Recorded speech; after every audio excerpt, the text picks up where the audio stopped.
নমস্কার বন্ধুরা, SB academic সেন্টারের প্রত্যেকটা ছাত্রছাত্রীকে স্বাগত। আজকে আমি মাধ্যমিকের ভূগোল সলভ করাচ্ছি রায় মার্টিন প্রশ্ন বিচিত্রা, যার ভলিউম 2। ঠিক আছে, খুবই গুরুত্বপূর্ণ বই। এই বইটা আজকে আমি সলভ করাচ্ছি। পেজ নম্বর 1191 এবং 1192। এই দুটো পেজ আজকে আমি সলভ করাবো। প্রত্যেকটা ছাত্রছাত্রী এসবি একাডেমিক সেন্টারকে যেভাবে সাপোর্ট করছে সেটাই সবথেকে আমার কাছে একটা বড় ব্যাপার। আর বুঝতেই পারছো, দেখা যাক কতগুলো পারি, সেটা সলভ করে দেওয়ার চেষ্টা চালাচ্ছি আমি। একটু নিচের দিকে যেতে হবে, ইয়েস, স্টেজ স্কোর করে নিচের দিকে যেতে হবে। দেখি set number model question set number 10। আজকে আমি মডেল কোশ্চেন সেট 10 সলভ করাচ্ছি। প্রচুর ছাত্রছাত্রী খুবই সাপোর্ট করেছে যে স্যার আপনি সলভ করে দিন। দেখা যাক কতটা পারি সলভ করাতে। প্রথম প্রশ্ন, এক সেকেন্ড, একটু মুশকিল তো হচ্ছে। ঠিক, প্রথম প্রশ্ন বলেছে 1.1-এ হিমবাহ সৃষ্টির প্রথম পর্যায়কে বা সদ্য পতিত হালকা পেঁজা তুলোর মতন আলগা তুষারকে কি বলে? খুব ইম্পর্টেন্ট কোশ্চেন। নেভে বলে। কি বলে? নেভে বলে। কি বলে এটাকে? নেভে বলে। ওকে, চলো পরের প্রশ্ন। লোয়েস কথার অর্থ কী? খুবই গুরুত্বপূর্ণ প্রশ্ন। অ্যান্সার হবে স্থানচ্যুত বস্তু। লোয়েস কথার অর্থ কী? লোয়েস কথার অর্থ হলো স্থানচ্যুত বস্তু। ঠিক আছে, কী বলছে বুঝতে পারছো? নেক্সট কোশ্চেন কী আছে? পরের প্রশ্ন 1.3-তে মুক্তি বা শক্তি মেঘ বায়ুমণ্ডলের যে স্তরে দেখা যায়। খুবই গুরুত্বপূর্ণ প্রশ্ন। 1.3-তে অ্যান্সার হবে গোয়ার অ্যান্সার স্ট্র্যাটোস্ফিয়ার। কী হবে? স্ট্র্যাটোস্ফিয়ার হবে। এই যে স্ট্র্যাটোস্ফিয়ার হবে। ঠিক আছে, কী বলছে বুঝতে পারছো? স্ট্র্যাটোস্ফিয়ার হবে। পরের প্রশ্ন 1.4-এ অশ্ব অক্ষাংশ অবস্থিত। অশ্ব অক্ষাংশ অবস্থিত অ্যান্সার হবে আমাদের ক্ষয়ের অ্যান্সার হবে উপক্রান্তীয় উচ্চচাপ বলয়। কী হবে? উপক্রান্তীয় উচ্চচাপ বলয়। পরের প্রশ্ন 1.5-এ ভারত মহাসাগরে একটি উষ্ণ স্রোত যেটি মৌসুমি স্রোতে পরিণত হয়। খুব ইম্পর্টেন্ট কোশ্চেন, বহুত ইম্পর্টেন্ট কোশ্চেন। 1.5 আছে, দেখতেই পারছো। 1.5-এর অ্যান্সার হবে, এক সেকেন্ড, 1.5-এর অ্যান্সার হবে সোমালি স্রোত। পরে প্রশ্ন 1.6-এ মোরা কোটালের সময় চন্দ্র সূর্য পৃথিবী সাপেক্ষে নিম্নলিখিত কত ডিগ্রি কোণে অবস্থান করে? খুবই গুরুত্বপূর্ণ প্রশ্ন, কিন্তু প্রত্যেকটা প্রশ্ন ইম্পর্টেন্ট এবং প্রত্যেকটা প্রশ্ন ভাইটাল। তোমরা জানো যে এটা কিন্তু 90 ডিগ্রি কোণে অবস্থান করে। কত ডিগ্রি কোণে? 90 ডিগ্রি কোণে অবস্থান করে। পরের প্রশ্ন বায়োগ্যাসের প্রধান উপাদানের নাম কি? খুব ইম্পর্টেন্ট কোশ্চেন। তোমরা জানো বায়োগ্যাসের প্রধান উপাদানের নাম হলো মিথেন। কী হবে? মিথেন হবে। যাই হোক, পরের প্রশ্ন 1.8-এ ভারতের নবীনতম রাজ্যের নাম কি? তেলেঙ্গানা।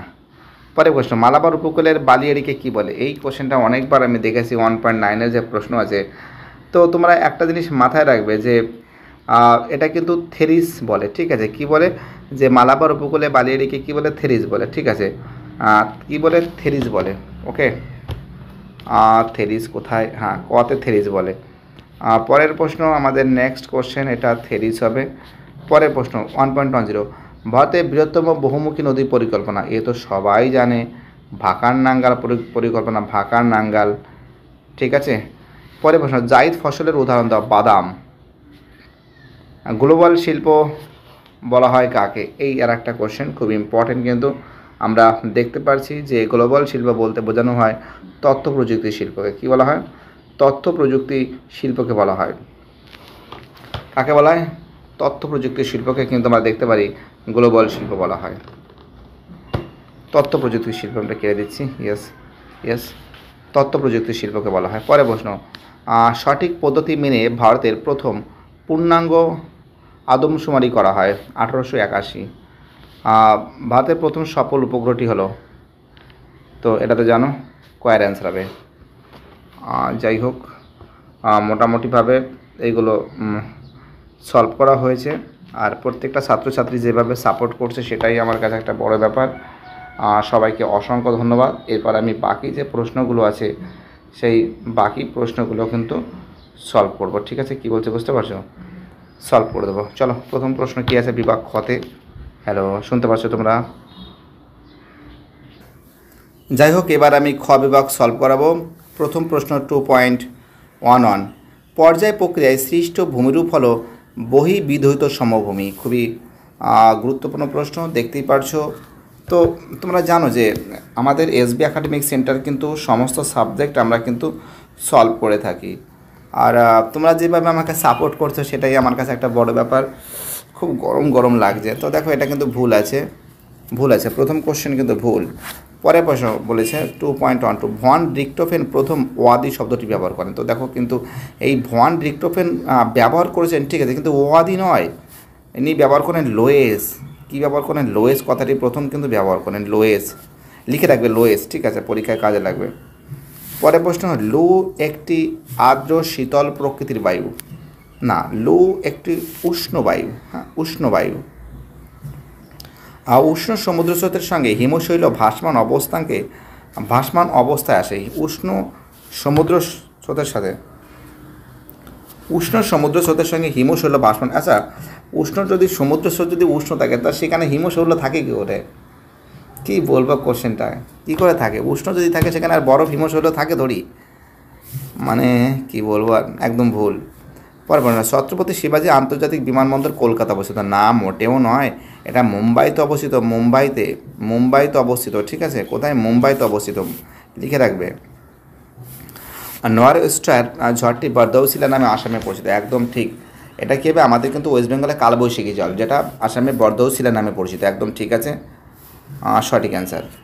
পরে প্রশ্ন, কর্ণাটক ও তামিলনাড়ু রাজ্যে শুষ্ক পর্ণমোচী অরণ্য সমাবেশ। হ্যাঁ, ঠিক আছে, দুটো ঠিক আছে, আর বাকি সব ভুল। যাই হোক, একটু নিচের দিকে নামি।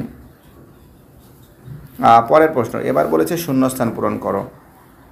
বলেছে 2.21, প্রকৃতির সৌরপর্দা বলা হয় বায়ুমণ্ডলের ড্যাশ স্তরকে। এ তো সহজ কোশ্চেন, তোমরা জানো। তা কাকে বলা হয়? স্ট্র্যাটোস্ফিয়ারকে বলা হয়, তাই তো? কাকে বলে? স্ট্র্যাটোস্ফিয়ারকে বলা হয়, স্ট্র্যাটোস্ফিয়ারকে বলা হয়। দন্তে ছয় ফয় হস্যি অন্ত্যস্ত আকারা, এটা একসঙ্গে লিখবে কিন্তু। স্ট্র্যাটোস্ফিয়ারকে বলা হয়, ওকে, প্রাকৃতিক সৌরপর্দা বলা হয়। পরের প্রশ্ন 2.22, শিশির জমে বরফে পরিণত হলে তাকে কী বলে? তুহিন বলে। কি বলা হয়? তয় হস্যি হয়স্যি না, তুহিন বলে। চলো পরের প্রশ্ন 2.23, বিজ্ঞানসম্মত ও স্বাস্থ্য সচেতনভাবে বজ্র পদার্থের দ্বারা নিচু জায়গা ভরাটকরণকে কী বলা হয়? তো এটা তো তোমরা জানো, ল্যান্ডফিল বলে। কি বলে? ল্যান্ডফিল বলে। ল্যান্ডফিল বলে, ওকে। চলো ঠিক আছে। 2.24, কোনো অঞ্চলের মোট জনসংখ্যা ও ক্ষেত্রফলের অনুপাতকে, এটা কিন্তু এটা যত সম্ভব মানুষ জমির অনুপাত বলে, ঠিক আছে, মানুষ জমির অনুপাত বলে। মানুষের সঙ্গে জমির যে ইটা আছে, সার্কুলেশনটা আছে, মানুষ ও জমির অনুপাত বলে, ঠিক আছে। চলো আমাদের পরের প্রশ্ন কি বলেছে, ঠিক আছে। 2.25, দিহং, দিবং এবং ড্যাশ নদীর মিলিত প্রবাহের নাম ব্রহ্মপুত্র। এটা তো তোমরা জানো যে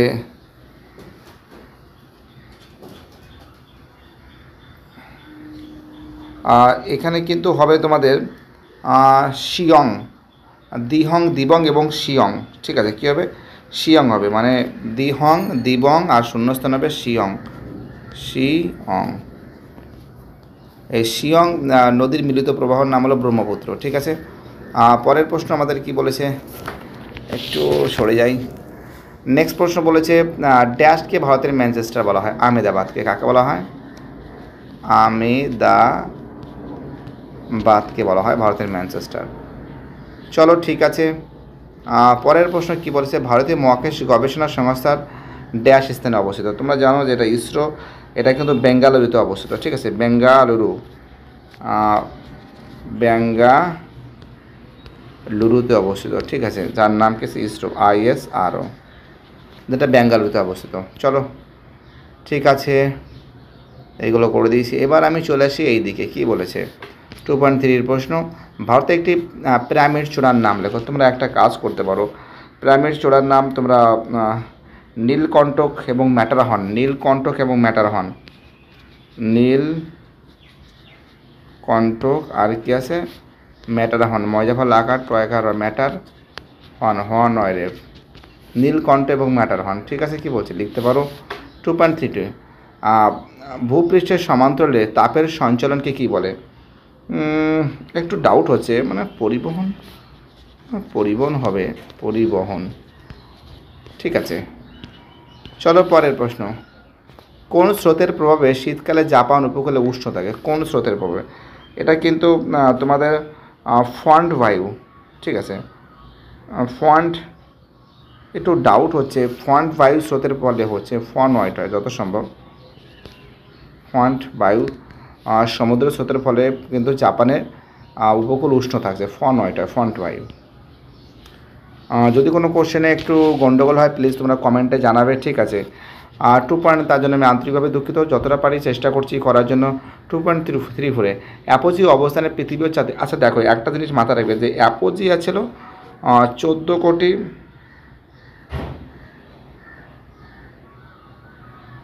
অ্যাপোজি অবস্থান, তাই তো? তো দেখো, অ্যাপোজির যে অবস্থান পৃথিবী থেকে চাঁদের যে দূরত্ব সেটা হবে কিন্তু 4.07 লক্ষ কিমি, মানে 1 সেকেন্ড একটু মুছে দিচ্ছি, 4.07 লক্ষ কিমি। ওকে, কি বলছে বুঝতে পারছো? চলো আমাদের পরের প্রশ্ন কি বলেছে। 2.35 ভারতের একটি শুল্কমুক্ত বন্দরের নাম কি? কান্ডালা। কি লিখবে? কান্ডালা। যাই হোক, এর পরের প্রশ্ন কী আছে একটু দেখা যাক। পরের প্রশ্ন, কৃষ্ণ মৃত্তিকার অপর নাম কি? রেগুড় মৃত্তিকা। ঠিক আছে, রেগুড় মৃত্তিকা, কৃষ্ণ মৃত্তিকার অপর নাম কি আছে? রেগুড় মৃত্তিকা। ঠিক আছে, চলো আমাদের পরের প্রশ্ন কি বলেছে। হ্যালো, শুনতে পারছো তোমরা?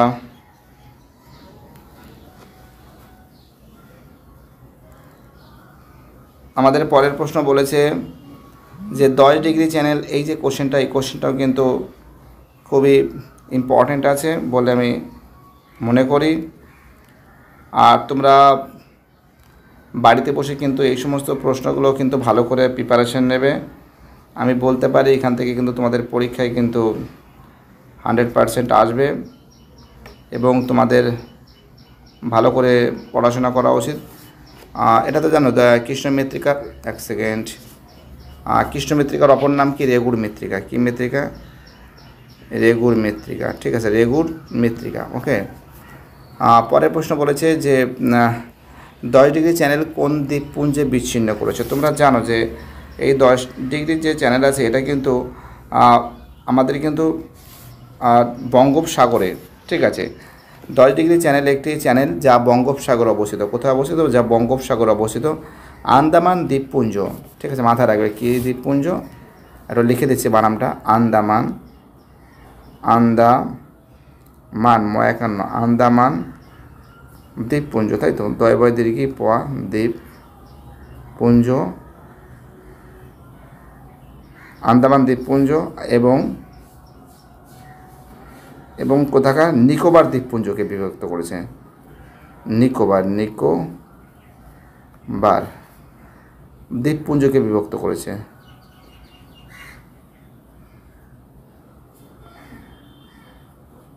দ্বীপপুঞ্জকে বিভক্ত করেছে। ঠিক আছে, যেটা বঙ্গোপসাগর, যেটা আন্দামান নিকোবর। ঠিক আছে, আন্দামান দ্বীপপুঞ্জ এবং নিকোবর দ্বীপপুঞ্জকে কিন্তু বিভক্ত করেছে 10 ডিগ্রি চ্যানেল বিভক্ত করেছে। তো যাই হোক, পরের প্রশ্ন আমাদের বলেছে যে শস্য, কোশ্চেনটা কি বলেছে শুনেছো তোমরা? কোশ্চেনটা বলেছে যে শস্য জুন জুলাই মাসে বপন এবং নভেম্বর ডিসেম্বর মাসে তোলা হয় তাকে কি বলে? তাকে খারিফ শস্য বলে। খয়াকার রয়সী ফ, খারিফ শস্য বলে। ঠিক আছে, কি বলছে বুঝতে পারছো? এবার পরের প্রশ্ন, মাজুলি তোমরা জানো ব্রহ্মপুত্র হবে। ঠিক আছে, GIS হবে, রিমোট সেন্সিং, কেন্দ্রীয় কৃষি গবেষণাগার হবে, পুষা হবে এবং তার সঙ্গে ধায়া হবে আমাদের পাঞ্জাবের প্লাবনভূমি। তো যাই হোক, যতটা পেরেছি ততটা তোমাদের আমি সলভ করে দেওয়ার চেষ্টা করেছি। প্রত্যেকটা ছাত্রছাত্রী যেভাবে এসবি একাডেমিক সেন্টারকে সাপোর্ট করছে সেটাই আমার কাছে একটা বড় ব্যাপার। থ্যাংক ইউ সো মাচ এইভাবে সাপোর্ট করার জন্য। আশা করি যতটা পারছি তোমাদের আমি হেল্প করার চেষ্টা করব, আর এটা আমি কথা দিতে পারি। আর আশা করি তোমরা আমার চ্যানেলের সঙ্গে যুক্ত থাকবে এবং চ্যানেলটাকে সাবস্ক্রাইব করবে আর এইভাবে সাপোর্ট করে যাবে। বাই, টাটা, ভালো থেকো, বাই, টাটা।